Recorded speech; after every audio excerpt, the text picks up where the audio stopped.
Halo pemirsa, apa kabar? Kita berjumpa lagi dalam NTV Prime Bulletin di paruh pertama. Saya Doni De Keizer.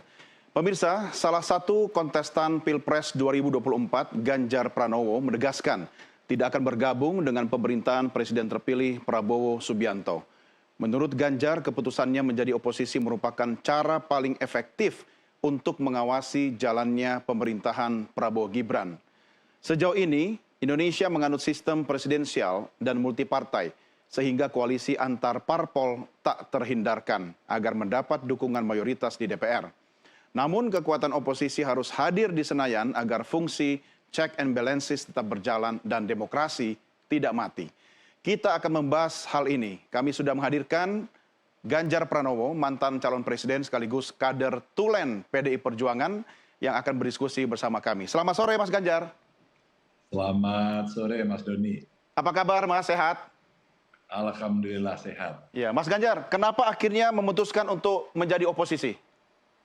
Tidak akhirnya, sebenarnya ini sudah pertanyaan kesekian antara keempat atau kelima dari media.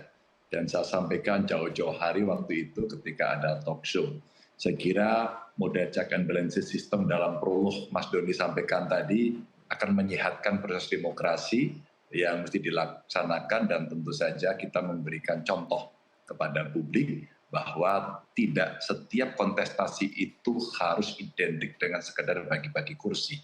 Dan tentu saja yang berikutnya saya memberikan kesempatan kepada para pemenang atau pasangan terpilih untuk menentukan kabinetnya dengan leluasa dan menghormati para pengusungnya. Saya kira itu yang paling etik begitu ya.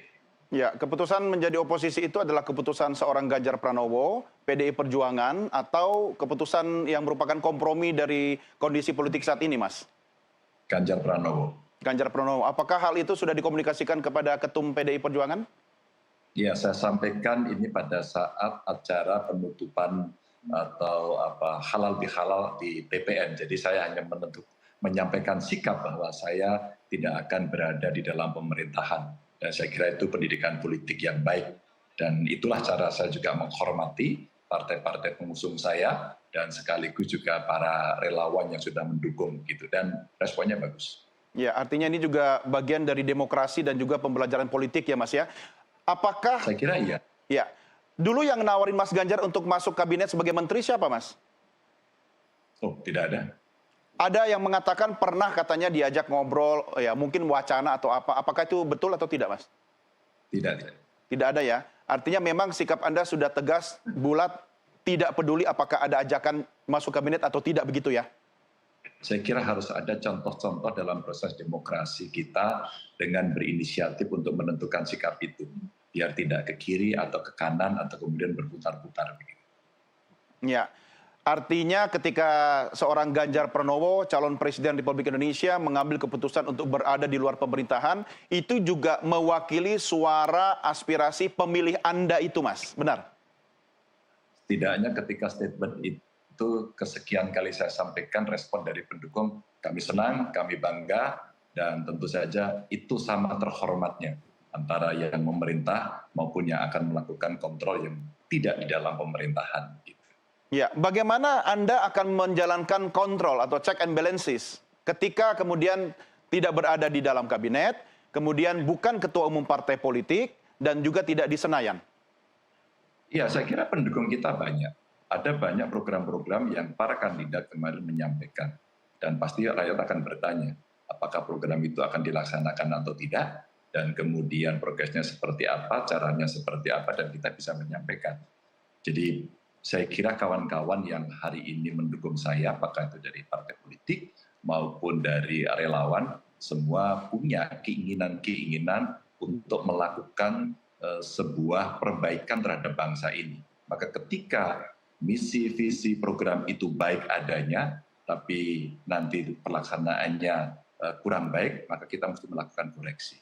Ya. Dan saya kira Nusantara bisa mewawancari saya untuk kita bisa menentukan itu. Dan kita mesti dengan pikiran yang alternatif. Tapi seandainya kemudian program itu berjalan dengan baik, kita mesti fair. Kita acungi jempol dong gitu.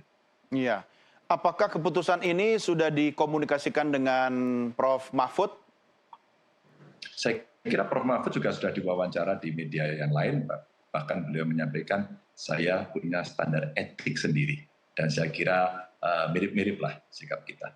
Ya, artinya kalau tadi Mas Ganjar mengatakan bahwa sudah ada komunikasi internal dengan PD Perjuangan, dengan Prof. Mahfud juga, tentu ada paling tidak aturan main bagi-bagi tugas untuk upaya check and balances itu seperti apa? Dibicarakan nggak? Tidak seteknis itu ya, karena ketika kita bicara kebijakan yang akan muncul, siapapun sebenarnya bisa menyampaikan apapun, tapi karena saya dan Pak Mahfud ini prinsipal, kita ada followernya, ada pendukungnya, maka mereka pun masyarakat juga menyampaikan kepada kami apa yang terjadi, begitu kan? Bagaimana itu bisa? Dan mereka menyampaikan, Pak, suarakan ini. Bahkan beberapa waktu terakhir ini, kawan-kawan mahasiswa menyampaikan, Pak, kenapa UKT-nya mahal? Itu sekarang ini belum dilantik sedang menyampaikan seperti itu. Atau beberapa waktu lalu, Pak, pupuknya belum bisa terpenuhi. Mereka menyampaikan, maka kita akan bisa menjadi speakers untuk itu, dan saya kira menyuarakan melalui banyak media akan bisa memberikan catatan kepada pemerintah yang sedang melaksanakan tugasnya begitu. Ya, Mas Ganjar, ini kan tadi sudah ditegaskan bahwa menjadi oposisi keputusan dari seorang Ganjar Pranowo. Ada juga suara-suara di internal PD Perjuangan yang menyatakan oke, di luar pemerintah, tapi juga ada yang mengatakan boleh saja bergabung dengan pemerintah. Apakah ini sebenarnya dualisme sikap ketika berada di luar pemerintahan, lebih tegas seorang Ganjar Pranowo yang mengatakan karena dia calon presiden, sementara di PDI Perjuangan sendiri mungkin ada organ atau orang atau siapapun yang bisa merepresentasikan partai itu masuk dalam kabinet, dia harus jadi menteri gitu. Ya, kalau soal keputusan partai kan nanti akan ada rakernas, biar diputuskan oleh partai. Maka pertanyaan Anda kepada saya, itu sikap saya yang kemarin saya sampaikan pada saat halal bihalal. Dan buat kami di PDI Perjuangan, dinamika seperti itu sangat biasa. Bahkan pada saat saya sebelum mendapatkan rekomendasi oleh Bu Mega, pada saat itu pun pro dan kontranya kan terlihat. Saya kira Nusantara TV pasti juga punya filenya dan mengikuti itu, buat kami itu biasa. Ya. Maka kami sebagai Partai Demokrasi karena kami bisa bersuara itu, dan kami saling menghormati. Kawan-kawan saya yang punya pendapat lain tentu juga saya hormati. Tapi sebagai anggota partai, kader partai, sebagai prinsipal, sebagai kandidat, saya harus menyampaikan itu kepada publik sebagai sebuah pertanggungjawaban politik yang bisa saya berikan kepada publik secara terbuka. Ya, sikap seorang Ganjar Pranowo itu bisa jadi juga diartikan sebagai ajakan kepada seluruh anggota PD Perjuangan untuk mengambil jalan yang sama. Artinya bisa jadi menguatkan sikap PD Perjuangan di pemerintahan berikutnya untuk total beroposisi, begitu Mas? Biarkan itu partai nanti yang menentukan. Jadi struktural pasti akan berhimpun dan berdiskusi untuk menyiapkan program, dan saya kira Rakernas besok akan memutuskan itu. Kalau seorang Ganjar Pranowo menyatakan beroposisi, apakah hati kecil Mas Ganjar juga berharap PDI Perjuangan secara resmi akan menyatakan menjadi oposisi begitu? Kami pernah punya pengalaman selama 10 tahun ya di DPR RI, dan saya pada era itu ada di situ, dan semua penuh semangat menyampaikan itu, dan ketua umum kami juga sama menyampaikan seperti itu. Jadi kalau kita bicara soal pengalaman dan sebagainya, kita pernah melakukan itu, dan pengalaman itulah yang kita berikan kepada publik. Jadi kalau kemudian sikapnya akan seperti apa, setidak-tidaknya ini akan menjadi pertimbangan-pertimbangan, dan kita pernah melakukan itu kok. Iya, jadi bukan barang baru ya Mas ya. PDIP kan sudah pengalaman di mana-mana. Tapi kalau melihat teman-teman yang lain, misalnya para elit partai politik, kemudian banyak yang merapat ke Prabowo Subianto, bagaimana Anda kemudian merespons hal itu? Ya saya hormati saja. Apa hak saya mencampuri urusan partai yang lain, gitu kan? Jadi sebagai sebuah sikap pasti kami akan menghormati. Saya akan bersikap pada diri saya sendiri sebagai kader partai, juga menyampaikan itu secara terbuka. Maka saya hormat apa yang menjadi sikap. Publik kemudian akan menilai. Mas, jadi saya akan menyampaikan, Mas Doni, mohon maaf. Saya akan menyampaikan bahwa ketika kemudian kita kemarin punya sikap yang berbeda, dan kemudian pemilunya sudah selesai, lalu kemudian dari perbedaan yang ada kemarin itu di bawah terjadi situasi yang ya berhadapan-hadapan dengan sikap politik yang berbeda, lalu mereka mempertahankan itu dengan keras, lalu elitnya bergabung dengan sangat enaknya, bagaimana perasaan yang ada di bawah, begitu ya. Jadi saya menjaga perasaan konstituen, para pendukung itu begitu.